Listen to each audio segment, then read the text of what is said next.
Hi అండి, ఈరోజు చాలా టేస్టీ అయిన ఆలు బటానా మసాలా ఫ్రై ఎలా చేసుకోవాలో చూపించబోతున్నాను.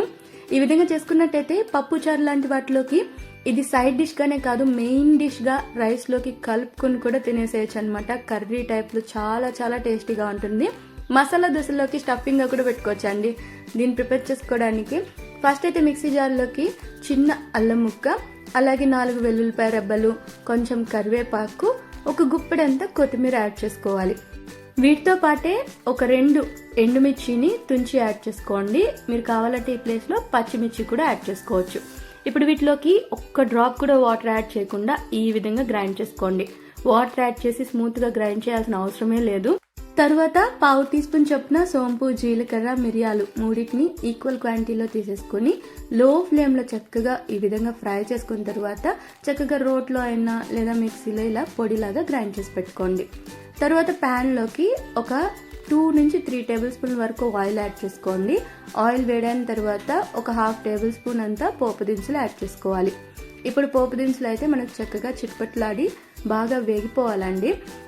పోపు దినుసులు ఫ్రై అయిన తర్వాత ఇందులోకి ఒక పెద్ద సైజ్ ఉల్లిపాయని కాస్త సన్నగా పొడవాటి ముక్కలుగా కట్ చేసి వేసి వాటిని ఫ్రై అవ్వనివ్వండి. పచ్చివాసన పోయిన వెంటనే మిక్సీలో మనం గ్రైండ్ చేసి పెట్టుకున్నాం కదా, అది యాడ్ చేసుకోవాలి.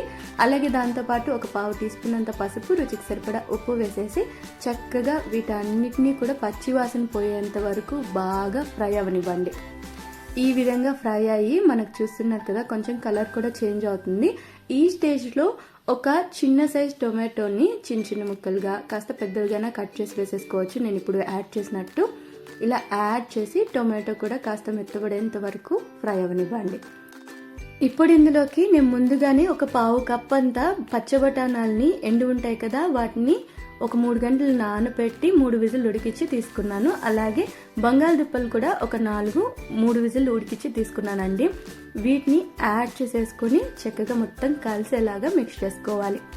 ఇలా మొత్తం అంతా కలిసిన తరువాత ఇందులోకి మనం స్పైసెస్ని యాడ్ చేసుకోవచ్చు అండి. నేనైతే ఇక్కడ ఒక 1/2 టేబుల్ స్పూన్ అంత కారం పొడి, 1/2 టేబుల్ స్పూన్ ధనియాల పొడిని యాడ్ చేస్తున్నాను. వీటితో పాటే మనం ముందుగా గ్రైండ్ చేసుకున్నాం కదా జీలకర్ర, సోంపు, మిరియాలు, ఆ పొడిని కూడా యాడ్ చేసేసుకొని మొత్తం కలిసేలాగా మీడియం లేదా హై ఫ్లేమ్లో పెట్టుకొని కాస్త మాడిపోకుండా కలిపేసుకోండి. ఈ విధంగా మొత్తం అంతా కలిసేలాగా ఫ్రై చేసేసుకుంటే సరిపోతుందన్నమాట. టేస్టీగా మన ఆలు బటానా ఫ్రై అయితే రెడీ అయిపోయింది. చాలా చాలా బాగుంటుందండి. నిజంగా ఒకసారి ట్రై చేసి చూడండి, తప్పకుండా మళ్ళీ ప్రిపేర్ చేసుకుంటారు, అంత బాగుంటుంది. సో ట్రై చేసి నచ్చినట్టయితే లైక్, షేర్, ఇంకా కామెంట్ చేసేయండి. అలాగే ఛానల్ని సబ్స్క్రైబ్ చేసేసుకోండి.